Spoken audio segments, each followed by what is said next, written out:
네.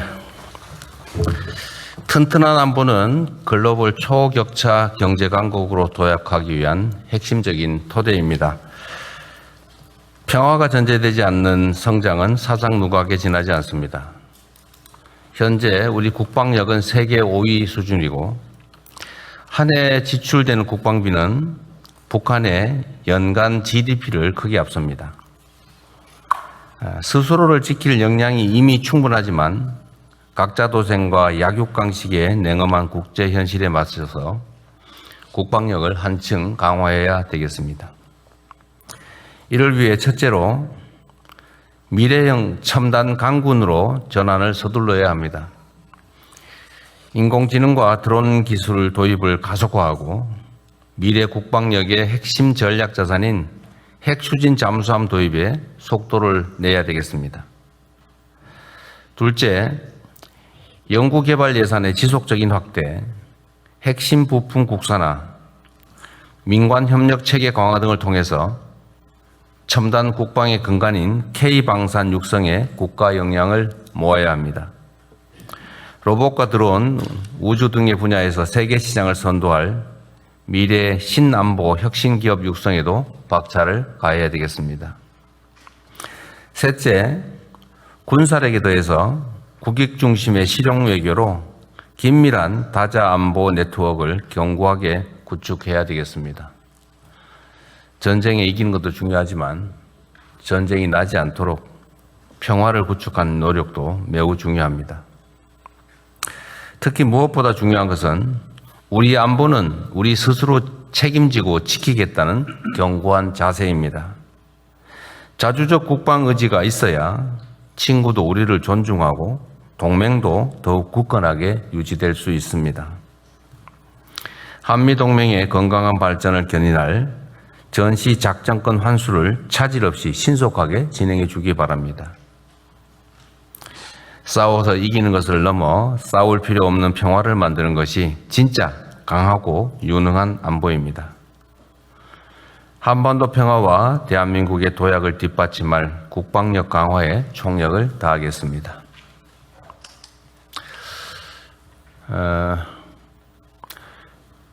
국제 질서의 급변, 공급망 재편 가속으로 글로벌 해양 주도권 선점이 그 어느 때보다 중요한 과제가 됐습니다.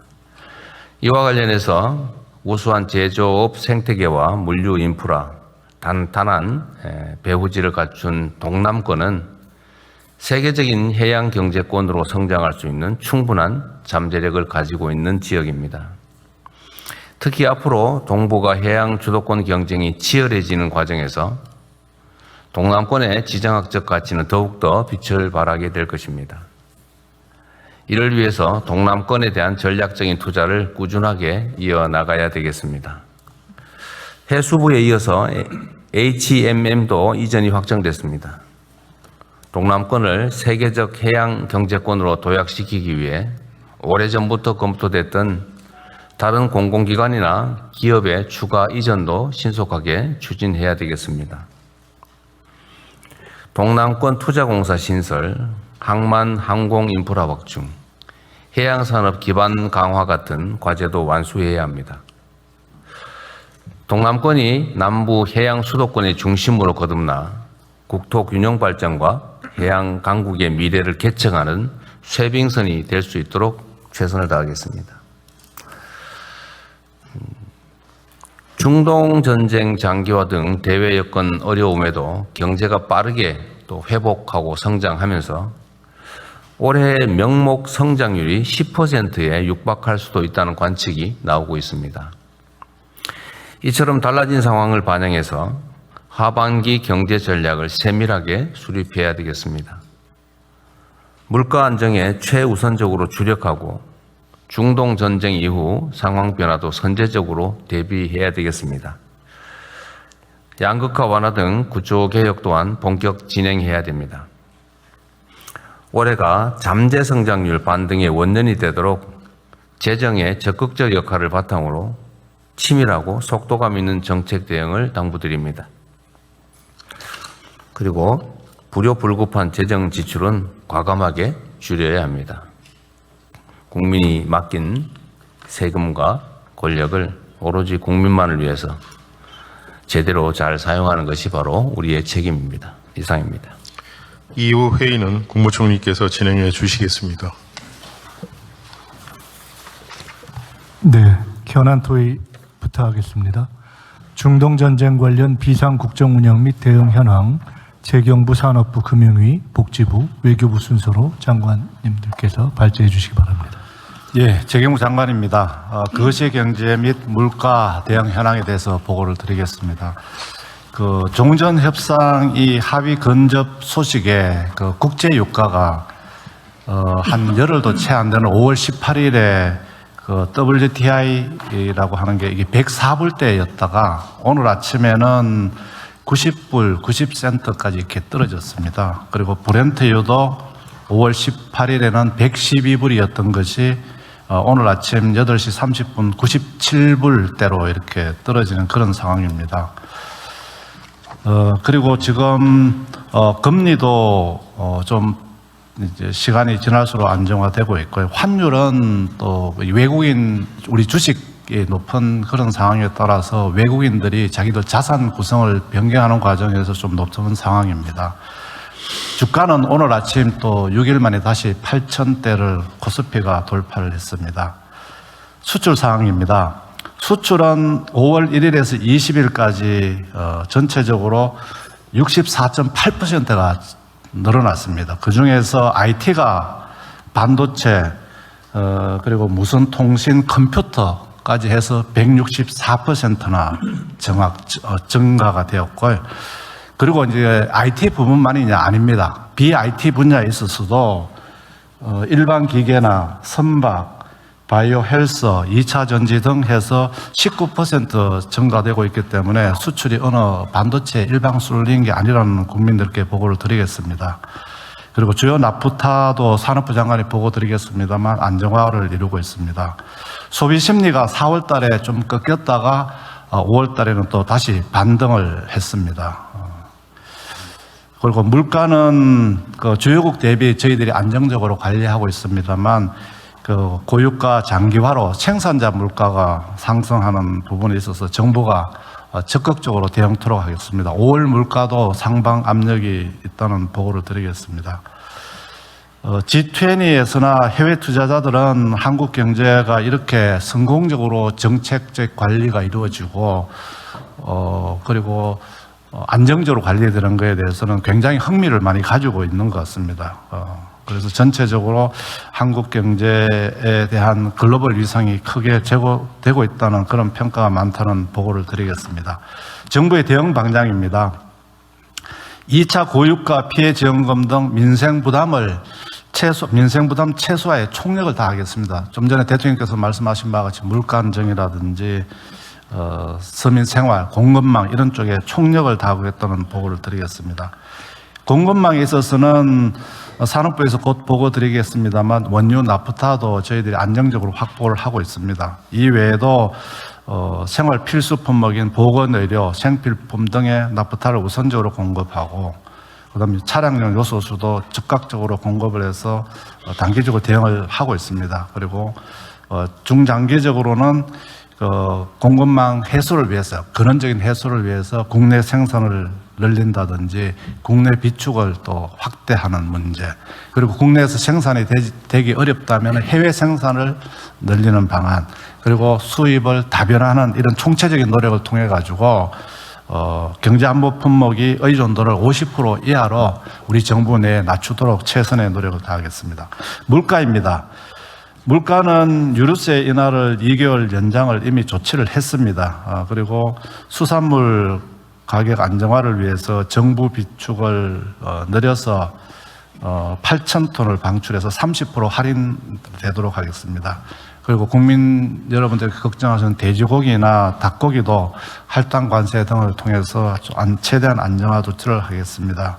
그리고 근본적으로는 매점 매석이라든지 또 이런 위반 품목 처분 시에는 가액 추징을 활성화하고 권한 단속 권한도 관세청장에게 주는 등의 조치는 즉시 취하도록 하겠습니다. 이행강제금 압수, 품목, 매각 규정 신설 등 물가안정법 개정도 지금 착수해서 진행 중인다는 보고를 드리겠습니다.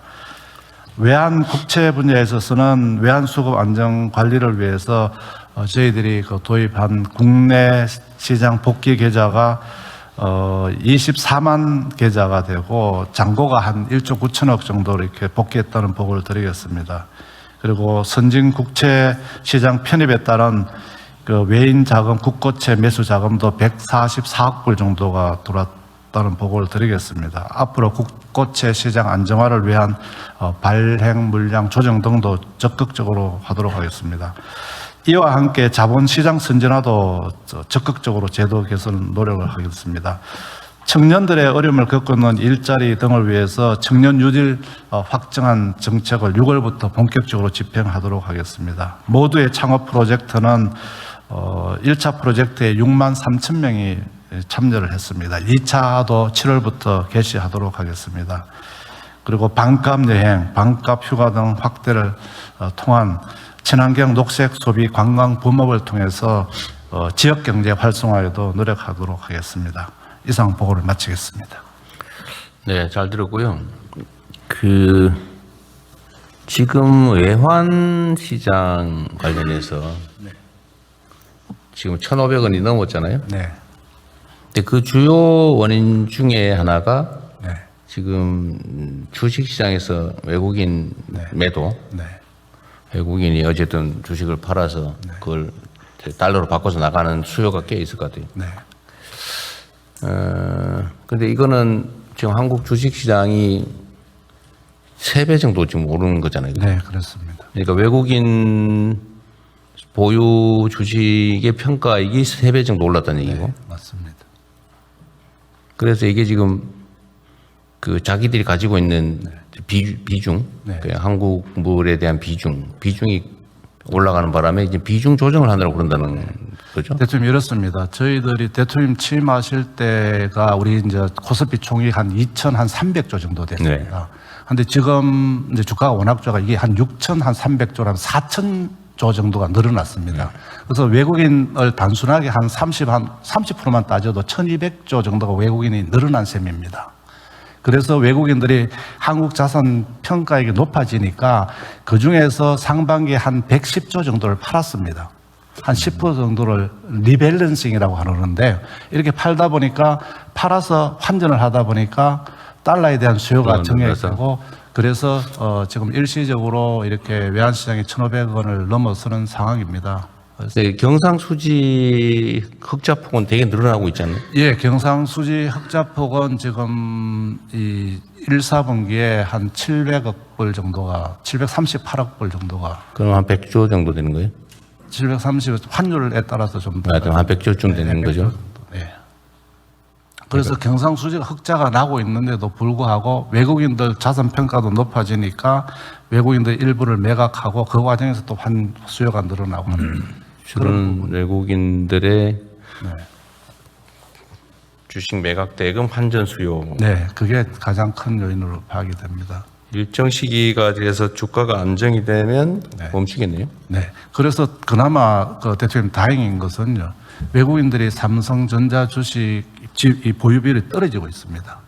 근데 삼성전 근데 주식 시장에서 외국인 보유 비중은 올라가고 있다던데. 네, 37%? 평가액은 올라가는데 평가액이 올라가는데 보유 비중은 또 떨어지고 있다. 삼성전자 같은 경우는 매각을 많이 해가지고 떨어지고 그걸 우리 국민들이 이렇게 다시 샀습니다. 그래서 향후 반도체 시장이 더 좋아진다면 우리 국민들이 또 돈을 버는 그런 또 이점도 있다는 또 말씀. 제가 작년 9월 27일이던가 미국 뉴욕 거래소 가가지고 예, 그때 외국인들이 사기 전에 국민들이 더 사야 된다고 얘기했는데. 네, 대통령 말씀한 그대로 지금 되고 있습니다. 근데 그건 너무 늦어서. 하여튼 그건 알겠고요. 네. 그 유류세 부분 있잖아요. 지금 이게 우리가 세수가 사실 많이 늘어나고 있잖아요. 경제 활성화 때문에. 네. 세수가 많이 늘어나는데 유류세는 지금 그러니까 얼마 정도 낮춘 겁니까? 그래서 원래 세율이 얼마고 네. 낮출 수 있는 데가 얼마까지인데 얼마까지 낮춘 거예요? 네, 저희들이 낮출 수 있는 게 이제 83원까지 낮출 수 있습니다. 리터당 83원. 예, 예. 네, 그런데 지금 83원을 걷고 있는 거예요? 예. 아니지. 세수 중에서 83원까지는 깎을 수 있다. 예, 깎아줄 수 있다. 그 중에서 그 중에서 15%, 15원, 25원을 이렇게 깎아줘. 그밖에 안 깎아줬어요 아직까지. 근데 이제 유가가 만약에 더 올라가면 여력을 비축해서 저희들이 더 낮추려고 했었는데 최근에 오늘 보고 드린 것처럼 100불, 104불, 뭐 112불 이렇게 가다가 지금 90불대로 좀 떨어지고 있어가지고 그래서 이 여력을 비축했다가 유가가 이게 양면이 있는 거죠. 유류세를 낮추면은 유가가 조금 덜 오르는 네. 효과는 있긴 한데 이게 지금 사실 우리가 소비를 좀 줄여야 되는데 유가가 폭등하면 그죠. 네네 근데 지금 이걸 통제를 하면 소비가 안 줄어드는 문제가 그런 있죠. 점도 있습니다. 예. 그래서 정부 부담은 늘어나고. 근데 그 적절한 균형을 맞추는 게 중요한데 아직 여력은 좀 있군요. 네, 여력이 있습니다. 그래서 여력을 비축해서 혹시나 중동 상황이 더 악화될 경우에 대비해서 유류세나 여력을 비축하고 있습니다. 우리가 초기에 어쨌든 유류세를 인하해 준 게 있으니까 네. 초기 물가 안정에 도움이 됐는데 만약에 근데 유류 혹시 산업부에서 어떻게 계산할지 모르겠는데 유류 가격이 배럴당 얼마 정도 되면 이 유류세를 그냥 현재 유류세 정도 유지를 하면서도 손해를 안 보는 상황이 될 수 있을까요? 지금 90불까지 떨어졌다는 건데 예, 옛날에 40불대였던 거죠. 예, 유류가. 그렇습니다. 대통령님, 그 부분은 지금, 저희들 유지하고 있는 최고 가격제를 네. 언제까지 유지할 거냐라고 하는 문제하고도 좀 연관이 물론 되어 그렇죠. 있는데, 네. 저희 지금 산업부가 전문가들하고 같이 논의하고 있는 것은 가격이 당연히 떨어지는 것도 중요하지만 그 가격이 움직이는 밴드가 안정화되는 게 더 중요하다고 생각을 하고 있습니다. 그래서 어찌 보면 전문가들 간의 의견은 갈리지만 호르무즈 통항이 자유롭게 된다 하더라도 바로 가격이 급격하게 떨어지지 않을 가능성이 있다는 의견들도 많기 때문에 그 가능성이 더 높다는 거죠. 오히려 예. 지금 유류 생산 시설, 공급 시설이 다 파괴돼가지고 그렇다는 거죠. 그렇습니다. 복구하려면. 그래서 100불 밑으로는 떨어지는 것은 당연히 전제로 하더라도 그 진폭이 60불 뭐 이렇게 떨어지기는 어렵다. 예. 상당 기간은. 그 진폭이 안정적인 상황이 더 중요하다고 그렇게 네, 판단합니다. 알겠습니다. 예. 다른 의견들 혹시 있으면 말씀하시고 다음 넘어가시죠. 예, 에너지 수급 동향과 대응 현황에 대해 산업부에서 보고 드리겠습니다. 먼저 주요 수급 동향입니다. 전쟁 발발 88일째 접어들고 있습니다만 에너지 수급 상황은 점차 안정화되고 있습니다. 원유와 나프타는 5월부터 7월까지 작년 대비 85% 수준 이상으로 확보되고 5월 중순부터는 민간 비축 수준도 상승하여 전쟁 이전 수준으로 회복되었습니다. 나프타 도입 확대에 힘입어 석유화학 NCC 설비 가동률도 3월 말 55% 수준까지 떨어졌던 게 금주 중 75% 수준까지 올라설 전망입니다. 전쟁 전이 약 80% 정도였던 것에 비하면 거의 전쟁 전 수준까지 회복되고 있다 하겠습니다. 다만 중동발 수급 영향이 지속될 가능성에 대비해서 현재 시행 중인 수급 가격 안정화 조치를 점검하고 제도 운영 방식도 정비 강화해 나가겠습니다. 다음 주요 대응 현황입니다. 첫째, 수급 안정화 조치입니다. 전쟁 상황, 호르무즈 통항 현황, 국제 유가 등을 면밀히 주시하면서 재정적, 제도적 수급 안정화 제도를 운영해 나가겠습니다. 전략경제협력 특사단이 확보한 물량이 차질 없이 도입되도록 하고 원유와 나프타의 대체 물량에 대한 차액도 지속 지원하여 적시에 충분한 물량이 도입될 수 있도록 하겠습니다. 한편 현 상황이 8월 이후까지 계속될 수도 있다는 가능성이라는 만약의 경우에도 선제적으로 대비하기 위해 비축유 수합을 신규 및 연장 관리함으로써 정부 비축유는 적정 수준 이상으로 확보할 예정입니다. 둘째, 가격 안정화 조치입니다. 국제 유가의 계속되는 등락에도 불구하고 국내 휘발유, 경유의 주간 가격은 하락 추세로 전환하는 등 전반적으로 가격이 안정적으로 관리되고 있습니다. 이러한 여건을 감안하여 6차 최고 가격을 동결하여 지난주 5월 22일부터 시행하였으며 최고 가격 조정 주기도 기존 2주에서 4주로 연장하였습니다. 아울러 5차 최고 가격 기간에 가격 안정에 기여한 착한 주유소 97개를 추가 선정하였습니다. 현재까지 총 369개의 착한 주유소가 선정되었으며 4회 선정된 주유소가 한 곳이 나타났습니다. 우리 제주 서귀포시에 위치해 있는데 이 주유소에 대해 감사의 말씀을 드립니다. 6월에 착한 주유소로 5번 선정된 착한 주유소가 최초로 나오면 포상 등 인센티브 제공 방안도 검토하겠습니다. 마지막으로 금주 중에 최고 가격제 운영에 따른 정유사 손실 보전을 위해 손실 보전 항목, 정산 주기, 정산위원회 구성 방식 등을 포함한 최고 가격제에 따른 손실 보전 기준 고시를 마련하겠습니다. 이상 보고를 마치겠습니다. 네. 우리는 현재는 비축 원유를 정부 비축 원유는 하나도 사용하지 않고 지금 견디고 있는 거죠. 그렇습니다. 그대로 유지하고 있습니다. 지금 일반 방출했던 거는 스와프 형태로 다시 상환하는 채우고 있기 식으로. 때문에 그렇습니다. 민간 분야의 비축 물량이 아까 보니까 8천만 배럴? 예.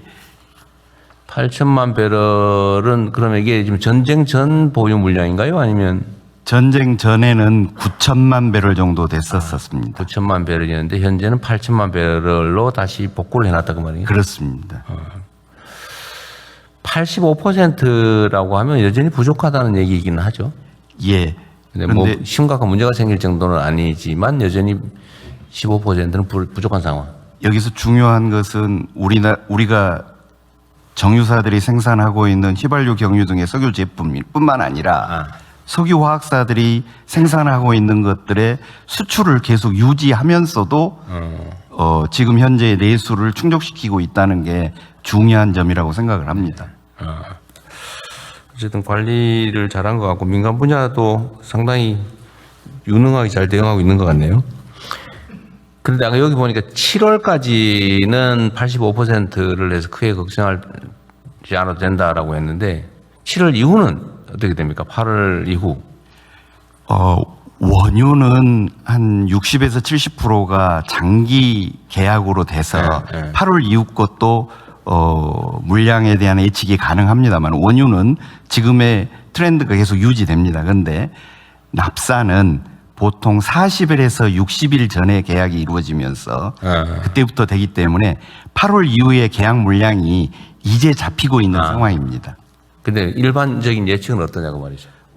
저희들 산업부에서 보기에는 차액 보조 제도를 유지하고 있는 상황이기 때문에 8월 이후에도 지금의 경향은 계속 유지될 안정적인 맞다. 경향은 유지될 거라고 보고 있습니다. 그리고 전에 지금 원유는 어쨌든 특사단들이 긴급하게 확보한 게 꽤 효과가 있었는데 지금 다시 뭐 이런 비상 조치를 취해야 될 필요성이 있는지는 판단해 봤어요? 지금은 중동산 부분도 특사단에다가 약속한 물량이 안정적으로 들어오고 있어서 지금 현재 바로 뭔가를 파견해야 될 상황은 아니라고 봅니다. 그리고 비중동산에 대해서는 운임 보조 등을 통해서 정유사들이 많이 확보를 하고 해오고 있습니다.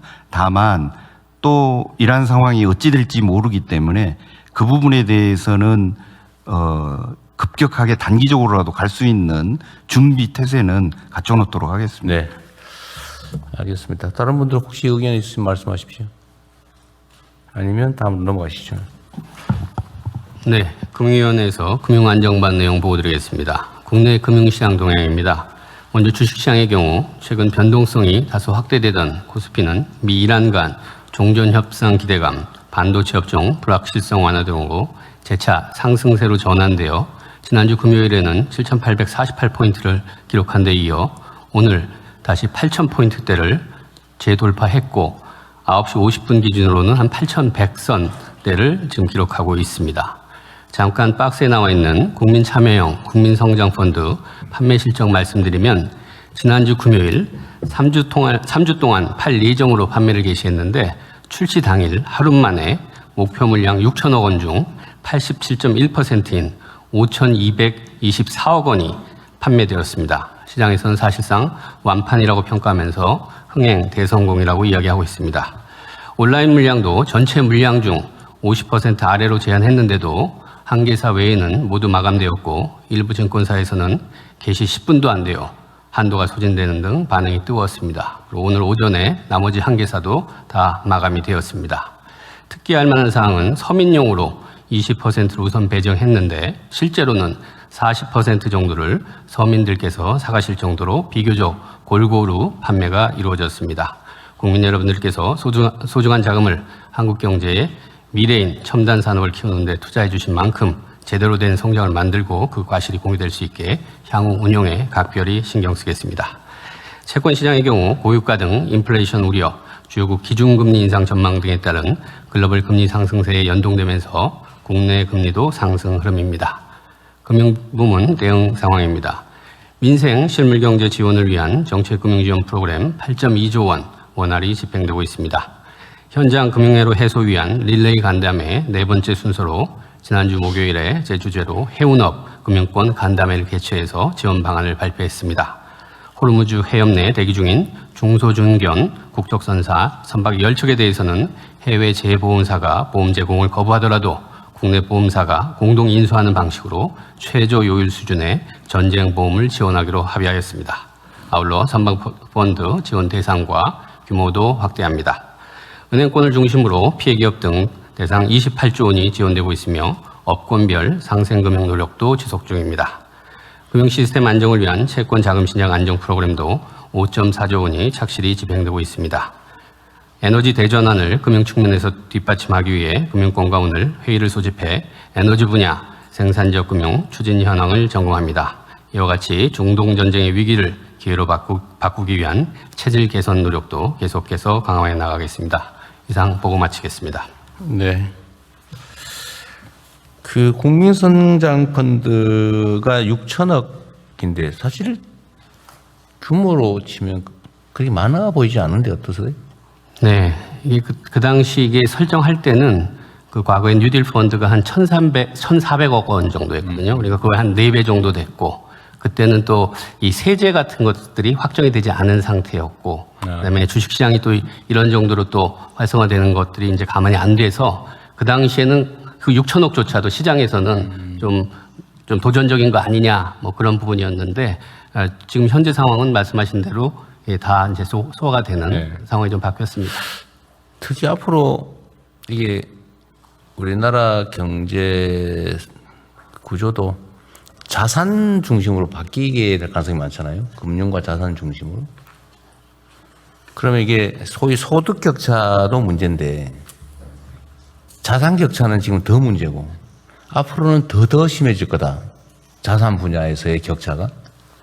그러면 이게 이미 예측된 거라면 자산 분야에서의 격차를 어떻게 완화해 나갈 거냐도 중요한 과제 같아요.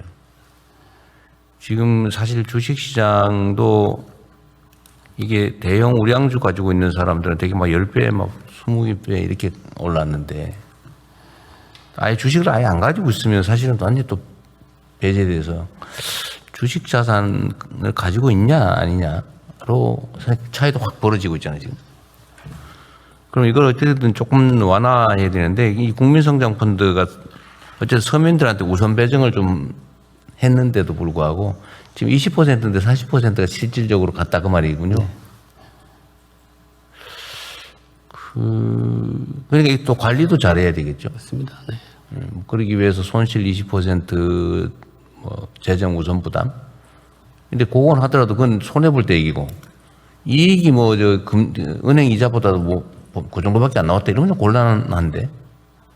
맞습니다. 이 문제를 해결하기 위한 예를 들면 이거에 대한 수익률이나 이런 것들을 좀 보장이라면 좀 그렇고 하여튼 좀 강화하기 위한 올리기 위한 방법은 구체적으로 좀 있어요? 네, 말씀하신 대로 이제 손실 같은 경우 흡수해 주는 거는 밑바닥의 안정 장치고, 그다음에 세제 같은 경우는 그래도 기본적으로 수익률을 확보해 주는 그런 측면이 있고, 근데 제일 중요한 건 결국 잘 굴려야죠. 그러니까. 네, 잘 굴려야 되는 건데 결국 이제 운용사들을 저희들이 10개를 이제 선정을 했는데요. 경쟁 체제로. 네, 경쟁 체제로 하고 예전에는 그냥 획일적으로 했다면 대중소로 또 나눠서도 하고. 하여간에 이 운영하는 데서 굉장히 저희들이 신경을 많이 쓰고. 네, 경쟁을 확실히 좀 촉진을 좀 하긴 해야 되겠네요. 네, 맞습니다. 네. 수시로 공개를 좀 한다든지 뭐 좀 압박하기 위해서. 그리고 또 운용사 같은 경우 이게 어떻게 보면 국민 자금을 운용하는 거기 때문에 굉장히 레퓨테이션 리스크도 있고 그렇기 때문에 아주 최고의 인력들을 여기다 배치해서 예. 이거 자주간에 이런 거 운영 잘하면은 뭐 정부 예를 들면 재정 집행, 정책 금융이나 뭐 이런 것들에 뭐 인센티브를 주든지 뭐 이런 것도 고민을 좀 해봐야겠네요. 어쨌든 이거는 제가 보니까 이게 저한테도 막 메시지 와가지고 나는 왜 가입할 기회가 없습니까? 뭐 준비했는데 이번에 못했어요. 뭐 그런 분도 있더라고요. 제 SNS에도 그런 식으로 많이들 올라와 있습니다. 네.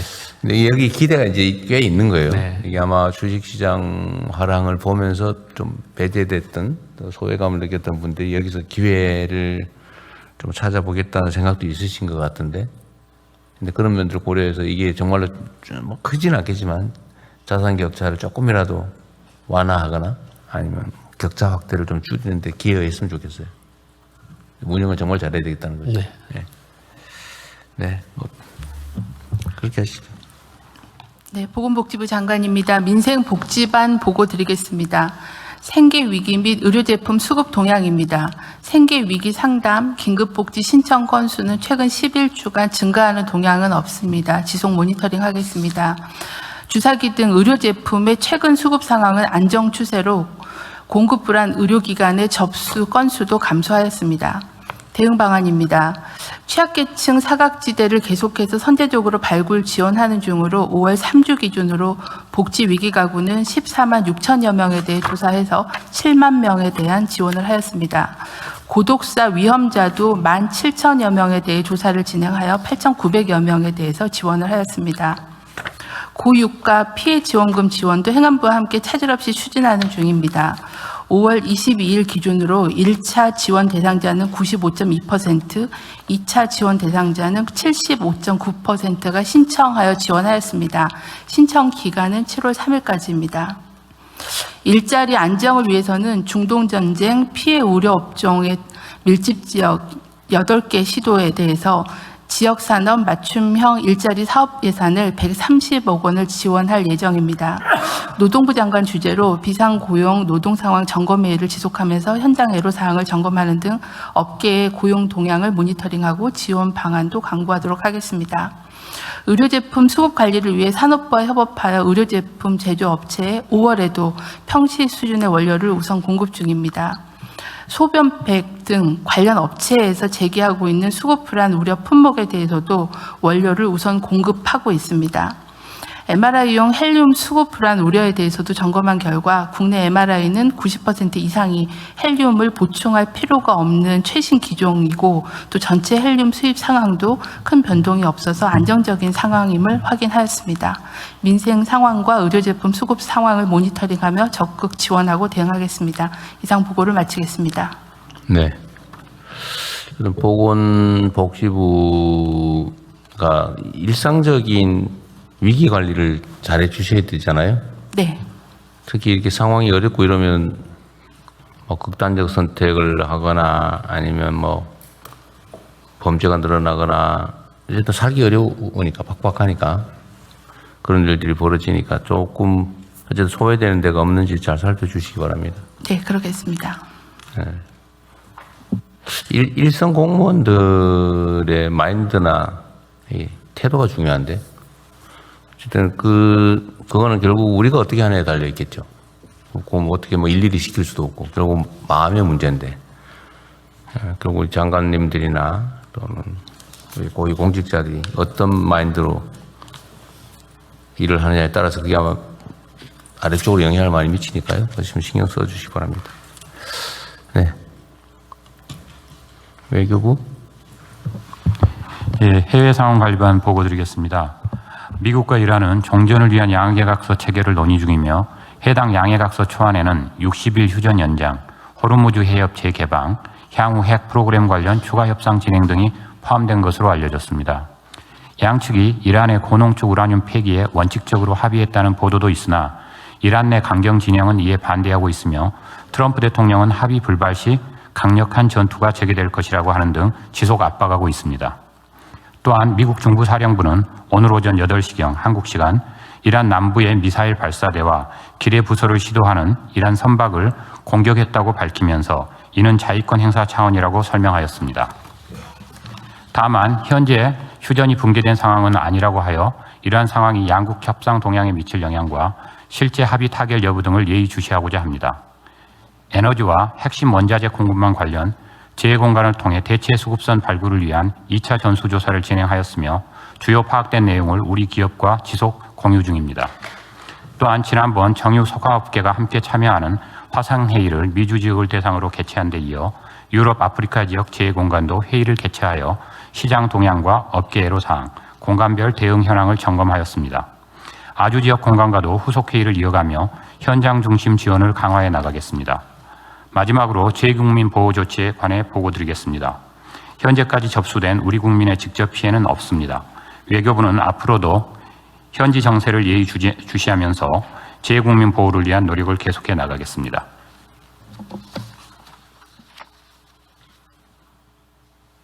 다 됐어요?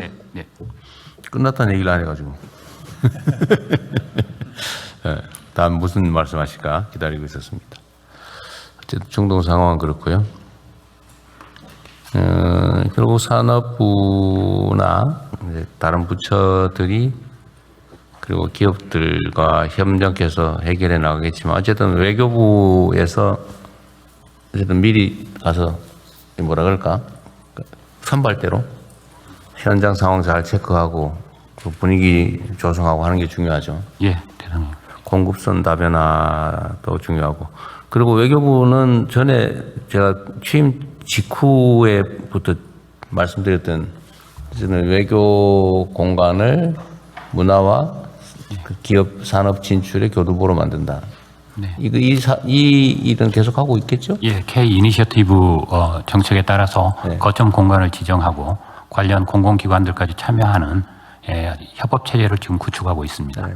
다른 부처들도 어떤 그 협력을 좀 해주세요. 그러니까 이게 지금 그 해외로 나가는데 각 부처 단위로만 따로따로 나가가지고 도대체 서로 뭘 하고 있는지도 모르고 이중으로 일하고 이런 경우가 있으니까 다 제외 공간 중심으로 여기를 통과해서 협의하고 기본적인 정보 공유하고 다 그런 건 해주셔야 됩니다. 그 뭐 외교부에다 다 일을 넘기라는 게 전혀 아니고 하되 협업하고 소통하라 그 말이죠. 각 부처들이 잘 지켜주기 바랍니다. 네, 그리고 다음 진행하시죠. 다음은 부처 보고입니다. 남부 해양 수도권 육성 방향 해양수산부 장관님께서 보고해 주십시오. 예, 해양수산부 장관입니다. 남부 해양수도권 육성 방향을 보고드리겠습니다. 추진 배경입니다. 세계적인 제조업 생태계와 물류 인프라를 보유한 동남권은 글로벌 공급망 핵심 거점이 될 잠재력이 매우 큽니다. 해양수산부는 동남권을 남부 해양 수도권으로 육성해 5국 3특 전략의 성공 모델로 만들겠습니다. 남부 해양 수도권 육성 방향입니다. 먼저 부산은 국제 해양 금융 비즈니스 중심지로 만들겠습니다. 이를 위해 해양에 관한 행정, 사법, 경제, 금융 기능을 집적화하겠습니다. 울산은 친환경 에너지 동아시아 허브로 만들겠습니다. LNG부터 수소로 이어지는 미래 연료 전환 단계에 맞춰 인프라를 갖추고 거래 플랫폼과 결합하겠습니다. 경남은 항만 물류, 제조 AI가 결합된 산업 생태계를 조성하겠습니다. 진해 신안과 배후단지를 피지컬 AI 테스트 베드로 활용하고 AI 기업 유치를 통해 제조 물류 기업과 협업 생태계를 만들겠습니다. 추진 전략, 다음 쪽입니다. 추진 전략 및 과제입니다. 첫째, 북극 항로를 선도하는 남부 해양 수도권입니다. 올해 하반기 시범 운항을 시작으로 2030년까지 한유럽 전기 서비스를 개설하겠습니다. 국적 내쇄빙 선대 확충, 극지 전문 인력 양성 등 활성화 기반을 마련하고 2040년까지 진해 신항을 세계 최고 컨테이너 항만으로 조성하는 한편 복합 운송 화물 유치와 트라이포트 연계 개발을 통해 아시아 물류 허브로 도약하겠습니다. 둘째, 산업이 재도약하는 남부 해양 수도권입니다. K 해운조선 상생 협력으로 자율운항 선박, 친환경 선박 분야에서 초격차를 확보하겠습니다. 또한 해양금융, 회사법률 등 고부가 연관 산업을 육성하고 조선 MRO, 친환경 벙커링 등 해운 서비스 산업도 키우겠습니다. 주요 산단, 항만이 AX를 과석화하고 제조 물류 클러스터를 맥스 풀스택 수출의 핵심 거점으로 만들겠습니다. 수산은 전자거래 전환 등 유통구조를 혁신하고 고부가 식품 산업을 육성하여 블루푸드 허브를 조성하겠습니다. 다음 쪽입니다. 셋째, 기업, 사람, 자본이 모이는 남부 해양 수도권을 만들겠습니다. 해양수산 공공기관 이전, 국회 논의를 통해 동남권 투자공사 신설, 해사국제상사법원 2028년 개원 및 수도권 해운선사 연관기업 추가 유치를 차질 없이 추진하겠습니다. 채용 연계형 계약학과 신설, 해양 수도권 특화 앵커 사업 등을 통해 청년 인재의 육성과 유입을 촉진하고 수요자 중심의 해양 혁신 스타트업 생태계도 조성하겠습니다. 마지막 넷째로 살기 좋은 남부 해양 수도권입니다. 광역교통망 구축으로 남부 해양 수도권을 1시간 생활권으로 만들고 타 권역과의 연결도 강화하겠습니다. 주거, 교육 등 정주 여건을 획기적으로 개선하고 남해안의 관광 자원을 연결한 해양 레저 관광 벨트를 조성해 모두가 가고 싶고 살고 싶어 하는 남부 해양 수도권을 만들겠습니다. 목표 및 기대 효과입니다. 2024년 기준 2,850억 달러인 남부 해양 수도권 GRDP를 2040년까지 5,200억 달러로 높이고 현재 순유출 중인 청년층을 조속히 순유입으로 전환시켜 2040년 생산 가능 인구를 전망 대비 5.4%포인트 높은 60%로 유지하겠습니다.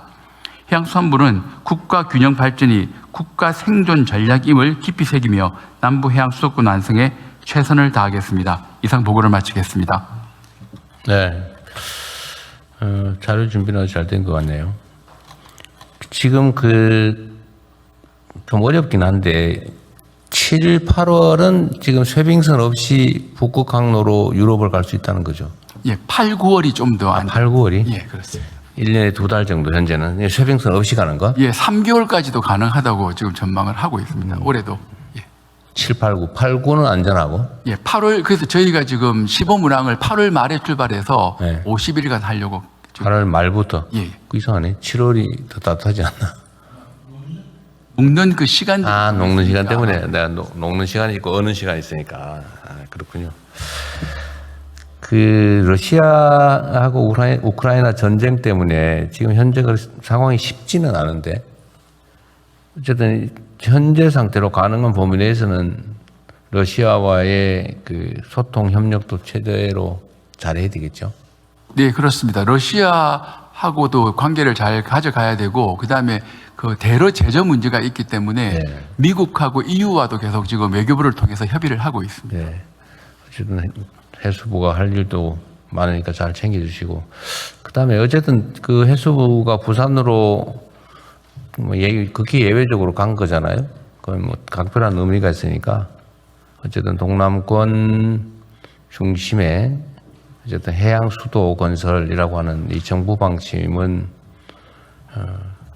정말 잘 준비해서 정말 치열하게 해야 됩니다.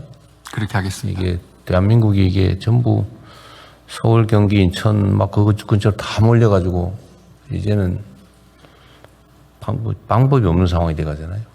어쨌든 균형을 맞춰야 되는데 제일 가능성이 높은 데가 부산이니까 부울경 중심으로 잘 챙겨주시기 바랍니다. 네, 다음 넘어가시죠. 오늘은 이제 우리가 또 어디 가야 되죠? 12시까지 끝내야 된다고 그러던데. 예. 저번에는 4시간 반 했더니 다 여러분들 잘못이에요. 머리 보고를 많이 해요. 네, 다음은 사실 내 잘못인데. 오늘은 12시까지 끝내보도록 하겠습니다. 예, 고위험 임산부 신생아 및 응급의료체계 개선 방안을 복지부 장관님 보고해 주십시오. 네, 고위험 임산부 신생아 및 응급의료 체계 개선 방안에 대해서 보고드리겠습니다. 우리나라는 최근 들어서 35세 이상 산모 그리고 쌍둥이 등 고위험 분만과 신생아 비중이 눈에 띄게 증가하고 있습니다. 25년부터 중증 권역 지역 모자의료센터 체계를 구축하고 전원 전담팀 진료 협력 체계 시범 사업을 추진했지만 과중한 업무 강도 그리고 의료 사고에 대한 법적 부담 등으로 전문 인력은 매우 부족하고 분만 기간 간의 연계, 이송 미비 등으로 인해서 현장에서는 미수용과 수용 지연 사례가 발생하고 있습니다. 국민의 생명을 살리는 정부를 구현하기 위해 향후 60일 이내에 이송 전원 체계를 즉각 정비하고 2027년 상반기까지는 모자의료 체계 재편과 의료 사고에 대한 법적 부담을 완화하여 모성 사망비를 최저 수준으로 만들도록 하겠습니다. 우선 60일 이내에 기존 자원을 최대한 활용해서 지역 협력 체계를 강화하여 신속하게 진료를 받으실 수 있도록 하겠습니다. 첫째, 일반 분만병원과 권역 모자센터 간의 연계 협력을 강화해서 고위험 응급 분만 발생 시에는 해당 권역센터에서 수용하도록 하고 또 진료 협력 체계가 없는 충청권, 전북권, 제주권에는 올해 7월까지 조속하게 구축하겠습니다. 둘째, 119 출동 시 임신부가 다니던 분만병원으로 우선 이송하여 의사가 상태를 판단하도록 하고 해당 병원에서 진료가 어려울 경우에는 모자의료 전담팀과 119가 협력하여 권역 및 전국 단위로 이송병원을 신속하게 선정하겠습니다. 신속하고 안전한 이송을 위해 병원 간 전원에도 119 구급차를 지원하고 범부처 응급의료 헬기도 연계하겠습니다. 의사가 탑승하는 닥터 헬기를 우선 활용토록 하여 고위험 임산부와 신생아를 보다 더 안전하게 이송하도록 하겠습니다. 셋째, 국립중앙의료원 중앙모자의료센터 내에 전담 상황팀의 전원 전담팀의 상황 요원을 증원해서 동시에 여러 건을 처리할 수 있도록 하겠습니다. 6월부터는 모자의료 정보 시스템을 개통해서 기존의 전화 문의 방식을 시스템 동시 요청 방식으로 개선해서 병원 선정 시간을 단축하겠습니다. 모자의료센터에 대한 인력 규제도 완화하고 건강보험 지원도 확대합니다. 야간 휴일 등 의료 현장에 부족한 인력을 보완하기 위해 지역 내에 분만병원의 전문의를 활용한 시간제 근무 등 다양한 근무 형태를 도입하겠습니다. 임신 주수, 미숙아의 상태, 비수도권 여부 등에 따라서 모자의료센터에 추가로 건강보험 지원을 확대하겠습니다. 다음은 2027년 상반기까지의 추진 계획입니다. 먼저 현재 서울에만 2개소가 있는 중증 모자의료센터를 5국 중심의 비수도권으로 확대하겠습니다. 응급 상황 발생 시에 즉시 환자를 수용할 수 있도록 중증센터에는 신생아 중환자실 예비 병상을 확보하겠습니다. 현재 운영 중인 중증 권역 지역 모자의료센터를 진료 역량과 실적에 따라서 단계를 조정하여 실질적으로 기능할 수 있도록 체계를 정비하겠습니다. 또한 센터별 역할과 의무를 명확히 해서 역할 수행 여부에 따라 재지정하는 제도를 도입하겠습니다. 비수도권을 중심으로 지원을 강화하겠습니다. 비수도권 모자의료센터의 시니어 의사 채용을 지원하고 국립대병원의 상과 전임교원 증원도 추진하겠습니다. 건강보험을 통해 성과 기반 보상도 비수도권부터 단계적으로 도입하고 운영비도 확대해 나가겠습니다. 필수 의료 분야 의료진이 안심하고 진료할 수 있도록 의료 사고 부담을 완화하겠습니다. 지난해 말부터 분만 등 필수 의료 전문의를 대상으로 의료 사고 시에 최대 17억까지 보장하는 고액 배상 보험의 보험료 지원을 해왔습니다. 오는 6월부터는 그 대상을 응급의료센터, 신생아 중환자실 전문의까지 확대하겠습니다. 또한 불가항력적인 분만 사고에 대한 국가 보상 대상을 산모 사망뿐만 아니라 산모의 중증 장애까지 확대하겠습니다. 지난 4월 개정된 의료분쟁 조정법 시행을 차질 없이 준비하여 분만, 응급 등 고위험 필수 의료 행위 의료 사고에 대해서는 수사나 형사 기소에 대한 부담을 경감하겠습니다. 법 시행 전이라도 개선된 수사 절차를 현장에 먼저 적용할 수 있도록 법무부, 경찰청과 긴밀히 협조하겠습니다. 마지막으로 응급의료 이송 체계입니다. 올해 호남권에서 실시 중인 이송체계 혁신 시범 사업의 4월까지의 실적을 살펴본 결과 하루 평균 체중증 환자의 사망자 수는 감소하고 권역응급의료센터가 중증 환자를 수용하는 건수를 증가하는 등 미수용 문제를 완화하는 데 효과가 있는 것으로 판단하고 있습니다. 전국적으로 지역별 이송 지침을 신속히 정비하고 이송 체계 혁신을 하겠습니다. 제도의 안정적 시행을 뒷받침하기 위해서 응급의료법 개정도 9월 내에 완료하겠습니다. 아울러 응급의료기관 지정 기준을 개편해서 권역응급의료센터, 지역응급의료센터에 심근경색증, 외상 등 중증 응급질환 치료 역량을 높이겠습니다. 국민의 생명을 지키기 위해 대책을 차질 없이 준비하고 속도감 있게 시행하겠습니다. 관련 부처의 적극적인 협조를 부탁드리겠습니다. 이상으로 보고를 마치겠습니다. 응급의료법 개정을 해보겠다고 했는데 뭘 하려고 응급의료법을 개정해요? 좀 전반적인 개정인데요. 지금 시범 사업하고 있는 이송 전원 체계를 정비하는 내용이 주된 내용이고요. 그다음에 지역 응급의료센터의 지정 기준도 강화해서 명칭도 좀 변경하는 내용들이 전반적으로 들어 있습니다. 알겠습니다. 제가 전에 한번 얘기했을 가능성이 있는데 어떤 국가의 제도를 만드는 거 있잖아요. 근데 거기에는 이제 소위 헌법, 법률, 시행령, 규칙, 이렇게 조례 이렇게 순서가 위계가 있는 거죠, 위계가. 그런데 모든 제도는 법으로 만들어야 된다. 이거는 사실이 아니에요. 시행령도 법령의 일부죠. 이게 지금 요즘은 다 입법 이렇게 하는데, 물론 그게 가장 안전하긴 한데, 지금 국회 상황이 무슨 법 하나 만들려면, 그 몇 달씩 심하면 몇 년씩 걸리고, 우리가, 필요한 제도 개선을 하려고 지금 계획하고 있는 게 아마 수천 건 넘을 텐데, 그거 다 법으로 하려고 그러면 못 하거든요.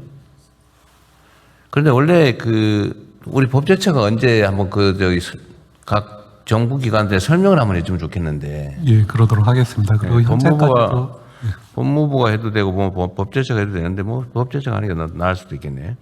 하여튼, 국민의 권리를 구체적으로 침해하거나 아니면 의무 부담을 설정하는 것은 법률에 의해서 하라고 헌법이 돼 있긴 한데, 그게 아니고 예를 들면 일반적인 제도를 설계하거나 간접적으로 부담이 좀 된다든지 이런 거는 법률이 금지하지 않으면 시행령을 해도 되거든요. 예를 들면 응급의료에 관한 응급의료가 국민들의 의료 응급 상황을 대처하기 위해서 만든 법인데, 그 법이 금지를 하거나 그 법에 반하지 않으면 그 법률의 목적을 이행하기 위한 시행령을 만들어서 시행해도 돼요. 근데 그걸 다 요즘은 이제 이게 일종의 그런 걸 수 있는데, 책임 문제 때문에 그럴 수 있거든요. 근데 공무원들이 법률과 상식에 또는 헌법과 상식에 부합하도록 업무를 하면 고의로 뭘 나쁜 짓을 하려고 하는 게 아니냐, 그게 다 면책되거나 그런데, 어느 순간부터 이거를 툭 하면 무슨 직권남용이니 뭘 어쩌고 그냥 감사에 수사에 처벌을 하고 문책하고 이러니까 다 안 하려고 그러는 거예요. 그게 전 정부 부처에 다 퍼져 있어요. 그래서 다 법으로 정하지 않으면 안 된다, 이런 강박관념이 생겨버린 거예요. 그래서 다 우리가 실제로는 시행령이나 규칙이나 지방자치단체들도, 지방정부들도 조례로 해도 될 일을 다 그냥 법으로 미루고 법이 정해지지 않을 때까지 안 해버리고, 이러니까 사회 발전이 됩니까? 원래 사법 판단은 반드시 법의 근거가 있어야 되지만, 행정은 법률이 금지하지 않으면 공익 목적을 이행하기 위해서 해도 되는 거예요. 그게 원래 행정의 일반 논리잖아요. 그걸 보장하기 위해서 시행령 제정 권한도 있는 거고. 그래서 좀 능동적으로 적극적으로 하면 좋겠다는 생각이 듭니다. 너무 경색돼 있어요. 그리고 요새 요즘이야 법무부나 경찰이나 검찰이 그런 걸 할 일은 없겠지만, 하여튼 그런 걸 제도적으로라도 보장을 해줘야 됩니다. 소위 이때까지는 적극 행정 안 한다고 적극 행정을 어떻게든지 하게 하려고 온갖 제도도 만들고 했는데, 어느 순간부터 전에 없던 일만 하면 툭 하면 뭔 죄 된다고 걸어가지고 수사하고 감사하고 그러니까 누가 하려고 그래요? 일 안 하는 게 능사죠. 일 안 하고 줄 대고.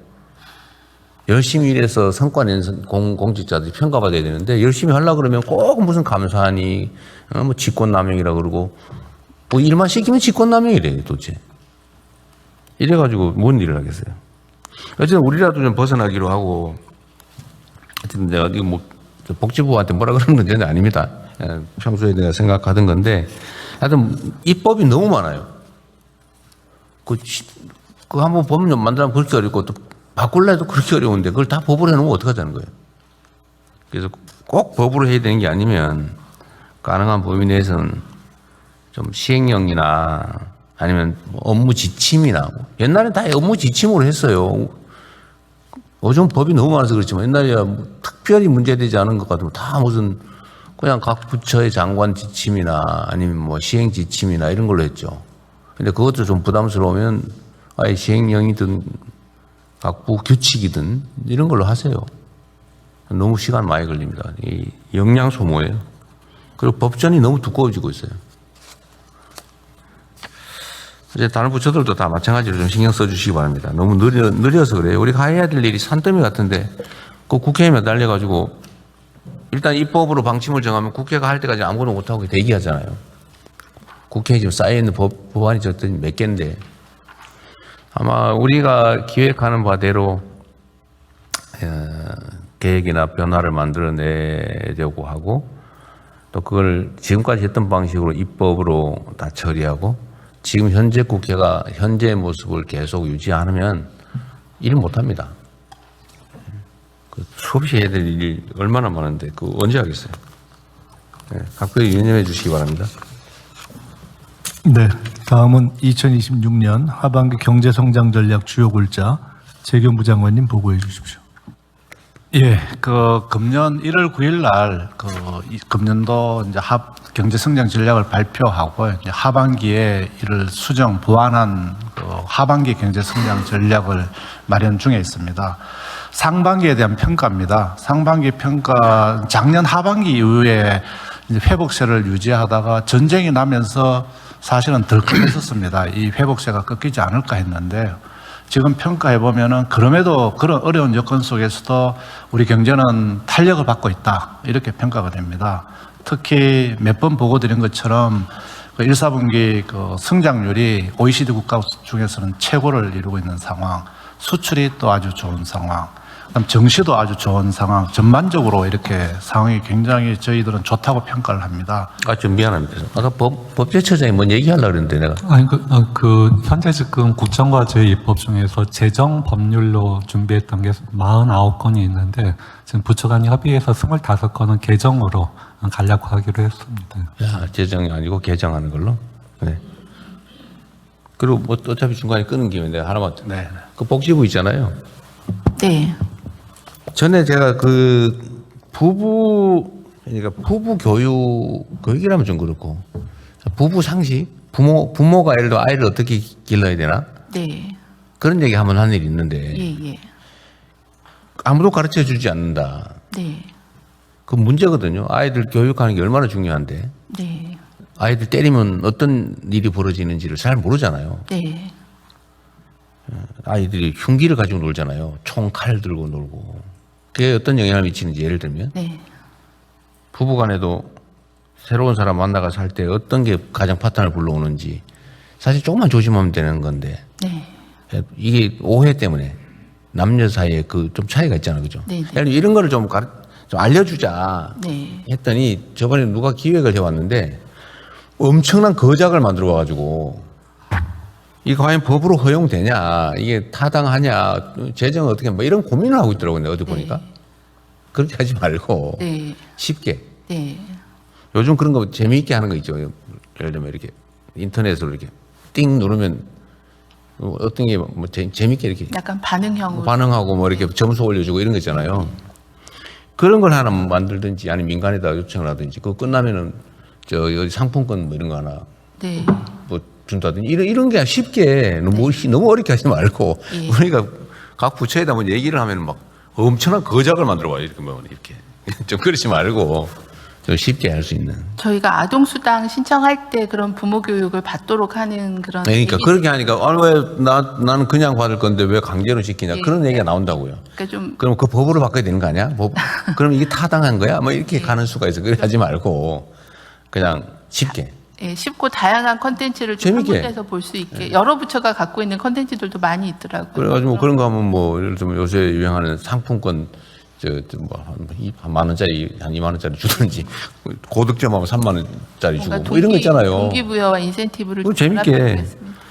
아이를 때리면 어떤 일이 벌어지나요? 뭐. 그렇잖아요. 이런 거는 또 객관식으로 이렇게 띡 눌러가지고 그럼 점수 올라가고.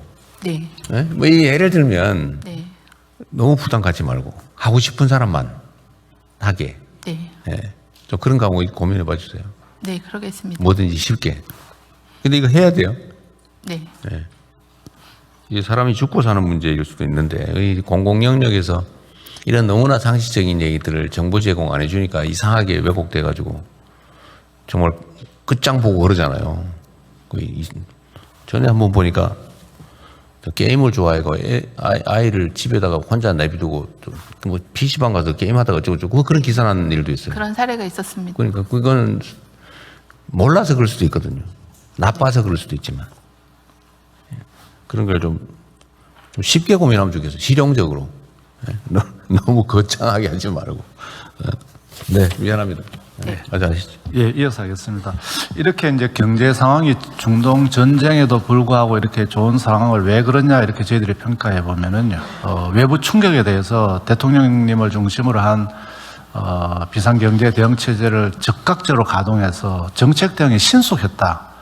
석유 최고 가격제라든지 유류세 인하라든지 또 추경 등 복합적인 정책을 펴서 제가 이번에 그 G7 회의를 가보니까 여기에 대해서 한국에 대한 호평이 굉장히 컸다는 말씀을 드리겠습니다. 그러나 그런 함에도 불구하고 수출은 잘 되는데 특정한 품목이 중심이다. 그리고 수도권 중심이라서 지역이 좀 더 살아야 된다. 그리고 공급망이나 이 에너지 쪽에 확실한 이 공급망 대책을 마련해야 한다는 그런 어떤 구조적인 정책까지도 부각이 됐습니다. 그래서 하반기 그 경제성장 전략은 이런 그동안에 도출된 정책까지를 반영해서 우리가 추진해왔던 잠재 성장률 반드시 반등하는 거예요. 양극화해서 중동 전쟁 이후의 대책, 그다음 구조개혁 등을 강화할 필요가 이렇게 제기됐다고 말씀을 드리겠습니다. 두 번째, 거시경제 여건입니다. 거시경제 여건이 경제가 좋기 때문에 아마 이러한 상황에 따라서 거시경제 상황도 굉장히 개선될 걸로 저희들은 예상이 됩니다. 이에 따라서 기업 실적이 개선이 되고 경상수지 흑자가 이렇게 되고 좀 전에 대통령께서 말씀하신 바와 같이 그 명목 성장률이 10%라는 거 이거는 어마어마한 겁니다. 진짜 이렇게 되면 GDP가 커지고 세수가 더 들어오게 됩니다. 세수는 실질이 아니고 명목 GDP에 연동되기 때문에 세수도 큰 폭이 예상이 되는 상황입니다. 그러나 이렇게 성장이 좋아지고 세수가 늘어나고 이렇게 되면은 반드시 또 물가가 올라갈 가능성이 큽니다. 그리고 금리도 올라가고 또 아까 말씀드린 것처럼 정시가 좋아지니까 이 환율의 절하 효과가 나타나고 하는 이런 부분은 저희들이 최소화하면서 경제 구조 변화를 이번에 확실하게 바꿔서 새로운 시대에 맞는 성장 전략을 마련하겠다. 이런 식 가지고 경제 제도약 골든 타임을 적극 활용하면서 대책을 마련하기 위해서 중동 전쟁 이후의 전략, 잠재 성장률 반등, 그리고 양극화 해소 등 구조적인 문제에 박차를 가겠다는 말씀을 드리겠습니다. 다음 쪽입니다. 하반기 그 경제성장 전략의 그 추진 방향은 정책 목표는 대한민국 경제 대조약의 이 원년을 말로만 하는 게 아니고 좀 완성을 해야 되겠다 해서 3대 분야 6대 과제로 저희들이 이렇게 구조화를 했습니다. 그래서 첫 번째는 중동 전쟁 이후에 이 우리의 교훈을 그냥 말로만 하는 것이 아니고 체계적으로 대응하자 해서 중동 전쟁의 영향을 하반기 이후에도 최소화하기 위해서 적극적인 거시기조 운영, 그다음에 서민들의 어떤 민생과 직결된 생활 물가, 민생 안정, 그리고 선제적인 리스크 대응 이런 부분과 함께 두 번째는 확실한 공급망 안정화, 그리고 탈탄소 에너지 대전환, 그리고 중동 전쟁 이후에 여러 가지 글로벌 협력 관계하는 이런 부분이 되겠습니다. 그리고 경제 성장률 반등을 위해서는 기존에 상반기도 했습니다만 AI 대전환, 초혁신 경제 가속하는 문제, 그리고 지방주도 성장도 확실하게 하기 위해서 지방 중심의 성장 동력을 구축하는 이슈, 그다음에 지방에 대한 어떤 그 재정이나 세제 등을 인센티브를 강화하는 문제, 지방 인재 양성, 지방 경제 활성화, 관광 등이 되겠습니다. 그렇게 하고 구조 혁신에 있어서는 양극화 극복하고 모두의 성장을 누리기 위한 그런 분야의 대책, 그다음 중소기업, 자영업자, 취약계층들의 양극화 극복하는 문제, 인구 감소 대응, 안전한 국가사회 구현, 구조개혁 과제로서는 생산적 금융, 그다음에 공공재정 혁신, 인재 양성, 노동의 유연성과 안전성을 제고하는 문제, 연금 개혁, 그리고 규제 혁신 가속화, 이런 노력을 통해서 밑에 보시는 것처럼 이 반동의 라인이 쭉 올라갈 수 있는 그런 경제를 이끌겠다는 말씀을 드리겠습니다. 다음 쪽입니다. 이를 실행하기 위해서 어제 그 경제관계 장관회의 간담회를 열었습니다. 대통령님. 그래가지고 또 수정을 받아가 각 장관님의 코멘트를 받아서 오늘 이렇게 국무회의 보고를 드리는 게 되겠습니다. 그래서 세부 과제에 보시면은 그 제가 앞쪽에 말씀드린 것 이외에 과제별이 또 이렇게 들어가 있습니다. 여기 보시면은 이쪽 보시면은 그래서 앞으로도 6월 말쯤에 대통령님께 보고를 드리려고 하고 있기 때문에 지금도 저희들 계속 보완 발전해 나가도록 하겠습니다. 이상 보고를 마치겠습니다. 준비된 대로 잘 해야 되네요. 네. 요 그림표가 아주 무서운 그림이네. 예. 맨 밑에. 예. 네, 요 그림. 네. 잘하면 위로 올라갈 텐데. 잘못하면 올려야 됩니다. 잘못하면 오른쪽으로 또 네. 쳐진다. 네, 맞습니다. 실제로 심각하죠. 구조적으로 좀 지속적으로 잠재 성장이 떨어지고 있잖아요, 그죠? 인구 문제나 이런 것 때문에. 그럼 그거를 우리가 극복을 하고 어쨌든 좀 R&D 투자든 시스템을 새로 정비를 해가지고 다시 상향해야 될 텐데. 이 재경부, 산업부, 중소기업부, 그다음에 공정거래위 보니까 해당이 안 되는 데가 없네. 다 법무부가 질서잘 유지 잘해줘야 되고. 예. 문화부가 K컬처를 잘 해줘야 그러게 관계 없는 데가 없는데. 하여튼 우리가 이게 추세잖아요. 이렇게 우하향하다가 이제 우상향으로 살짝 지금 올라왔는데 지속적으로 우상향할 수 있게 하는 게 정말로 중요한 것 같아요. 그러려면 우리 사회의 모든 분야를 다 바꿔야 됩니다. 누구 얘기를 인용할 것도 없이 지금과 같은 방식과 관성으로는 결국 우하향할 수밖에 없는데 우상향을 하려면 다 바꿔야죠. 모든 분야에서 모든 사람들이 다 바뀌어야 됩니다. 우리가 먼저 모범이 돼야 될 것 같아요. 네, 준비된 대로 잘 시행해 주기 바랍니다. 네, 그렇게 하겠습니다. 네, 세 가지 보고 사항은 다 접수하고요. 부처협조 사항입니다. 정부 출범 1주년 성과자료집 발간 국무조정실장님 설명해 주십시오. 예, 정부 출범 1주년 성과자료집 보고 드리겠습니다. 지금 책상에는 두 권의 책자가 놓여 있습니다. 대통령실, 문체부, 국조실의 부처와 협업해서 준비한 자료집인데요. 작은 책자는 체감도가 높은 38개 대표 성과를 선별, 보기 쉽게 시각한 것이고, 두꺼운 책자는 123대 국정과제별로 1년간의 추진 과정과 성과를 상세히 정리한 것입니다. 이 자료들은 온라인으로 공개했고 공공기관에도 배포할 예정입니다. 각 부처는 이 자료를 기관별 여건에 맞게 활용해서 1년의 성과를 국민들께 맞춤형으로 잘 설명드려 주시기 부탁드리겠습니다. 이상입니다. 네, 의안심의로 넘어가겠습니다. 의원심의는 비공개로 운영하겠습니다. 언론인 여러분께서는 진행에 협조해 주시기 바랍니다. 네, 국회 본회의를 통과하고